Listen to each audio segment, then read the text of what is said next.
China foreign ministry spoke person ఏమన్నాడంటే, మీతో trade వార్కే కాదు ఏ యుద్ధానికైనా మేము సిద్ధంగా ఉన్నాము, అసలు తగ్గేదే లేదు, రండి చూసుకుందాము అన్నాడు. నేను ఈ వీడియో స్టార్ట్ చేస్తున్న టైంకి మనం ఒక వార్ మధ్య ఉన్నాం, యుఎస్ స్టార్ట్ చేసిన trade war. If you don't make your product in America, however, under the Trump administration, you will pay a tariff, and in some cases, a rather large one. And ఇందులో main player India. మన joint Congressional meeting లో Trump అన్నాడు, ఇండియాని expose చేయబోతున్నాం. కాదు, India expose అయిపోయింది, in fact నేనే ఇండియాని ఎక్స్పోజ్ చేశాను. ఇవే కాదు, ఇండియా పైన ఇంకా పెద్ద పెద్ద అక్యూజేషన్ చేస్తున్నాడు. ఒకసారి ఆయన ఏమన్నాడు వినండి. ఇండియా మా పైన వేసే టారిఫ్ తో అసలు మేము ఇండియాలో ఏం అమ్మలేకపోతున్నాం. China, Brazil, India charges us auto tariffs higher than 100%. We have been ripped off for decades by nearly every country on earth, and we will not let that happen any longer. ఇండియాతో పాటు వేరే major countries అమెరికాను తోచేస్తున్నారు. దీనికి నా ముందు వచ్చిన Joe Biden government కూడా కారణం. ఖచ్చితంగా ఇవి నేను ఆపేస్తున్నాను. మీకు ఏప్రిల్ 2 దాకా టైం. ఏ కంట్రీకి, ఇండియా, మెక్సికో, కెనడా అండ్ మిగతా కంట్రీ అందరికీ ఒకటేసారి వార్నింగ్ ఇచ్చాడు. అది కూడా ఏప్రిల్ 2 ఎందుకు పెట్టాడంటే, ఏప్రిల్ 1 పెడితే అందరూ ఏప్రిల్ ఫూల్ అనుకుంటారు. ఇది ఏప్రిల్ ఫూల్ కాదు, అన్ని కంట్రీస్ సీరియస్ గా తీసుకోవాలి. ఇది నా మాటల్లో కాదు, ఒకసారి అయిన మాటల్లోనే అంటే మీకు క్లారిటీ వస్తుంది. And so on April 2nd, I wanted to make it April 1st, but I didn't want to be accused of April Fool's Day. I'm a very superstitious person. April 2nd, reciprocal tariffs kick in. And whatever they tariff us, other countries, we will tariff them. That's reciprocal, back and forth. కాదు, మొన్ననే ఫిబ్రవరి 13th రోజు Modi Trump ఒక meeting అయింది. ఆ meeting కూడా చాలా positive గా అయింది. జనరల్ కి ఇప్పుడు ఏదైనా 2 కంట్రీస్ కి పడకపోతే, లేకపోతే ఒక కంట్రీ లీడర్ ఇంకో కంట్రీ దగ్గర పోయి జెలెన్స్కీ లెక్క if you will speak very loudly about the war, you He's can. He's not speaking loudly. From the very beginning of the war, we've been alone. We gave you, through this stupid president, $350 billion. You war. Zelensky లెక్క irresponsible గా మాట్లాడితే అప్పుడు ఇట్లాంటి dialogues, ఇట్లాంటి warnings expect చేయొచ్చు. అంత మంచిగా మాట్లాడుకున్నారు, ప్లస్ టారిఫ్ డిస్కషన్ కూడా అయింది. ఇంకా ఇండియా టారిఫ్ తగ్గిస్తానని కూడా చెప్పింది. అలాంటప్పుడు అసలు ఇండియా లాంటి ఫ్రెండ్లీ నేషన్ పైన వార్నింగ్స్ ఎందుకు వేయాల్సి వస్తుంది? దానికి ఒక కారణం ఇండియన్ టారిఫ్ సిస్టమ్ అయితే, ఇంకొక కారణం చైనా.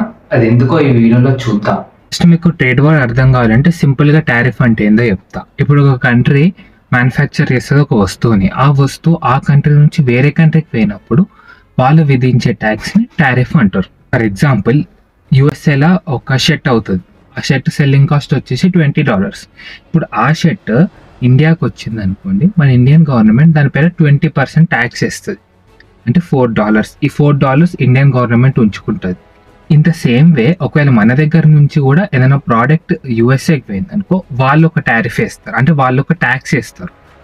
కానీ మన కేసుకి వచ్చేసి యుఎస్ఏ వాళ్ళు ఇండియన్ గూడ్స్ పైన వేసే ట్యాక్స్ కన్నా ఇండియన్ గూడ్స్ అమెరికన్ గూడ్స్ పైన వేసే ట్యాక్స్ చాలా ఎక్కువ.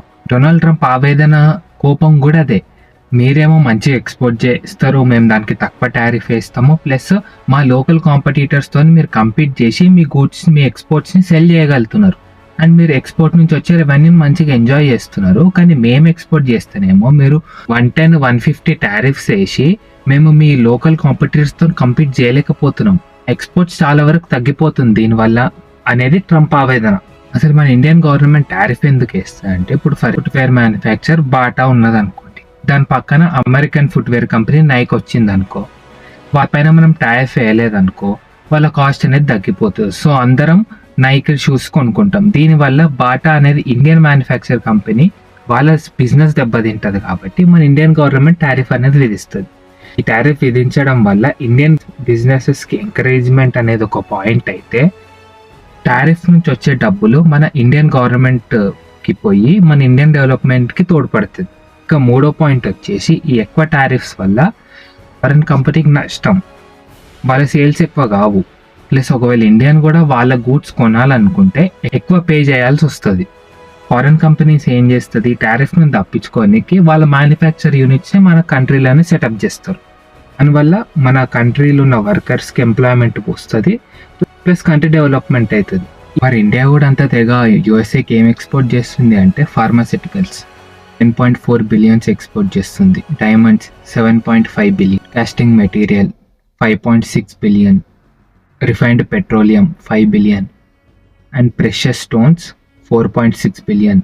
యూఎస్ఏ నుంచి మనం ఏం ఇంపోర్ట్ తీసుకుంటున్నామంటే oil and gas around 5.5 billion, coal 4.6 billion. అయినా ఎందుకు అంటే మన సొంత కంపెనీస్ ఉన్నాయి, ఇంకా డెవలపింగ్ కంట్రీయే, ఇంకా మ్యానుఫ్యాక్చరింగ్ సెక్టార్లో ఇంకా మనం చాలా ముందుకు పోవాలి. మళ్ళీ అలాంటి సమయంలో మన లోకల్ మ్యానుఫ్యాక్చర్స్కి, మన లోకల్ బిజినెసెస్కి మన గవర్నమెంట్ కాకపోతే ఇంకోరు అండగుంటారు. ఇదే మోడీ గవర్నమెంట్ చేస్తుంది. దీని వెనకాల ట్రంప్ అంటున్నట్టు ఏం మాలిషియస్ ఇంటెంట్ లేదు, మిమ్మల్ని మీ నుంచి మేము ఏం దోచుకోవాలనుకుంటలేం. అరే మేము కూడా ఒక గ్రోయింగ్ కంట్రీయే కదా, ఒక గ్రోయింగ్ ఫేజ్లో ఉన్నాం. ఇలాంటి సమయంలో మా లోకల్ మ్యానుఫ్యాక్చర్స్ మేము కదా సపోర్ట్ చేసుకోవాలి.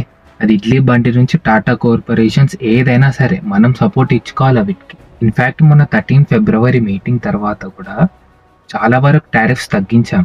ఒకసారి మనం నిర్మలా సీతారామన్ బడ్జెట్ ప్లాన్ చూసుకుంటే డేవిడ్సన్ 50% టారిఫ్ 20% చేశాం, బోర్బన్ విస్కీ 150% నుంచి 100% చేశాం, లగ్జరీ కార్స్ 110% ఇంతకు ముందు ఇస్తుంటే దాన్ని కూడా తగ్గిస్తానని మోడీ మాట ఇచ్చాడు. యుఎస్ఏ నుంచి మైక్రాన్, నివిడియా లాంటి కంపెనీస్ మైక్రో చిప్స్ అవి ఎక్స్పోర్ట్ చేస్తాయి, అది కూడా 15% నుంచి 10%కి తగ్గించాం. డొనాల్డ్ ట్రంప్ చెప్పిండు కదా అని ఒకవేళ నిజంగానే టారిఫ్స్ అని తక్కువ చేసినాం అనుకో, అసలు ఏం జరుగుతుందో నీకు తెలుసా? డొమెస్టిక్ సెక్టార్ మొత్తం పడిపోతుంది, మన వాళ్ళ కంపెనీ, మన వాళ్ళ ప్రోడక్ట్స్ అన్నీ పడిపోతాయి. కంపెనీ పడిపోవడం అంటే జస్ట్ ఒక కంపెనీ పడిపోవడం కాదు, కంపెనీలో పనిచేస్తున్న ఎంప్లాయీస్ ఉద్యోగాలన్నీ పోతాయి, వాళ్ళ జీవనాధారం పోతుంది. కాబట్టి సింపుల్ డిసిషన్ కాదు, ఎస్పెషల్లీ ఒక గ్రోయింగ్ ఫేజ్లో ఉన్న కంట్రీకి. ఇప్పుడు అమెరికాలో కార్న్, కాటన్ అనేవి చాలా చీప్. ఇట్లాంటి గూడ్స్ టారిఫ్ లేకుండా ఒకటేసారి ఇండియన్ మార్కెట్కి డ్యామ్లో గేట్లు వదిలేసినట్లు వస్తే లోకల్ ఫార్మర్స్ సంగతి ఎట్లా? లోకల్ ఫార్మర్స్ ఏం కావాలి? కానీ ఒక విషయం ఒప్పుకోవచ్చు, ప్రస్తుతం ఉన్న బైలాటరల్ ట్రేడ్లో ఇండియాకి ఎక్కువ బెనిఫిట్ ఉన్నది. కానీ ఇండియా యుఎస్ఏకి ఒక ఫ్రెండ్లీ నేషన్. మిలిటరీ సపోర్ట్లో కానీ, మిలిటరీ ఎక్విప్మెంట్స్, జెట్స్లో కానీ మనం యుఎస్ఏకి ఒక మంచి యాలై. ఆ పాయింట్ని కూడా మీరు కన్సిడర్ చేయాలిగా. ఒకటే $40 బిలియన్ ట్రేడ్ గ్యాప్ ఉంది, $40 బిలియన్ ట్రేడ్ గ్యాప్ ఉంది, మీరే బెనిఫిట్ అవుతున్నారంటే డాలర్స్తో ఏం చేస్తున్నాం? ఆయిల్నే కొంటున్నాం. ఇప్పుడు టారిఫ్ తగ్గిస్తే ఉన్న డాలర్ రిజర్వ్స్ అన్నీ పోర్ట్ గుడ్స్ కొననీకే సరిపోతుంది. అప్పుడు మా డాలర్ రిజర్వ్స్ పరిస్థితి ఏంటి? ఇవన్నీ ట్రంప్ ఆలోచించాడు. The golden age of America begins right now. I was saved by God to make America great again. అతనిది అమెరికా ఫస్ట్ ఐడియాలజీ, కాబట్టి ఇది మనం ఆలోచించుకోవాలి as a country. Donald Trump warning ఇచ్చిండు కదా, బెదిరించిండు కదా అని చెప్పి తగ్గిస్తే అన్ని కంట్రీస్ ఏమనుకుంటాయి? ఇండియా ట్రంప్కి భయపడుతుంది, ఇండియా యుఎస్ఏకి భయపడుతుంది. ఇది జియో పాలిటికల్గా కూడా ఒక మంచి మూవ్ కాదు. ఇప్పుడు ఒక ట్రేడ్ వార్ సిచ్యువేషన్లో ట్రంప్ ఏంది? ట్రంప్ ఒక కట్టర్ బిజినెస్ మ్యాన్, ఆయన కంట్రీ ఆయనకు ఫస్ట్. కానీ ఈ సిచ్యువేషన్లో కూడా ట్రంప్ లాంటి వ్యక్తికైనా కానీ మనం రెసిస్టెన్స్ ఇవ్వాలి. యాజ్ అ కంట్రీ మనం ఏం చేయాలంటే అన్ని ఇండస్ట్రీస్ చూసుకొని కొంచెం 5 to 10% టారిఫ్ని డిక్రీజ్ చేయాలి.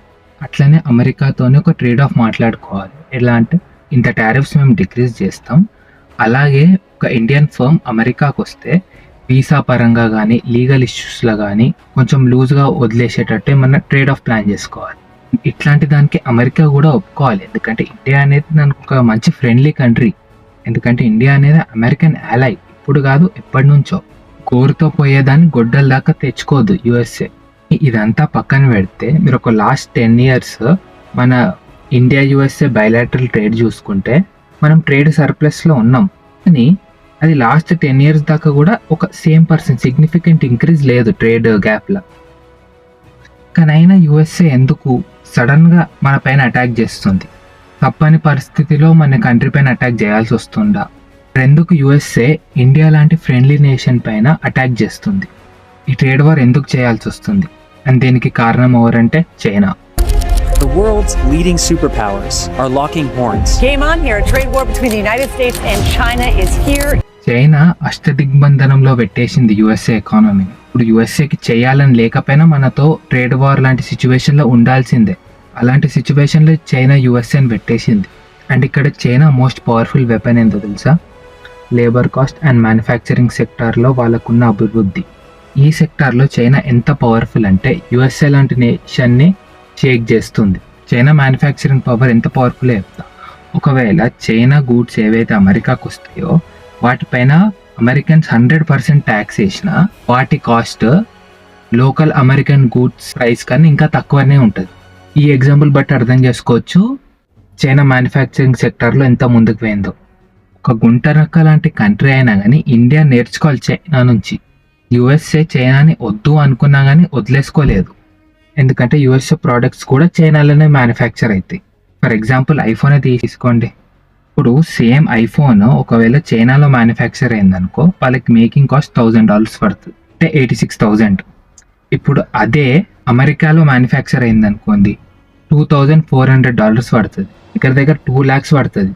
చైనా అనేది అమెరికా గొంతు పట్టుకుంది, అది గట్టిగా పిసుకుతే అమెరికన్ ఎకానమీ విలవిల కొట్టుకుంటుంది.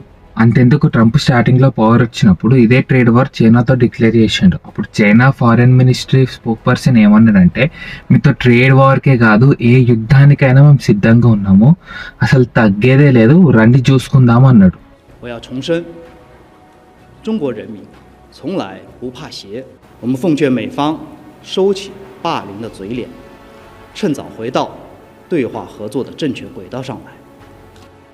不信国，从来不吃霸道霸凌那一套，施压、胁迫。 మరి చైనా లాంటి థ్రెట్ పెట్టుకొని అమెరికా లాంటి ఒక ఫ్రెండ్లీ కంట్రీతో ట్రేడ్ వార్ దిగితే మనం కూడా ఏమైనా స్ట్రాటజిక్గా ప్లాన్ చేస్తే అల్టిమేట్గా యుఎస్ అండ్ ఇండియా ఇద్దరికీ నష్టం జరుగుతుంది అని ట్రంప్ ఆలోచించేలా మనం ప్రవర్తించాలి.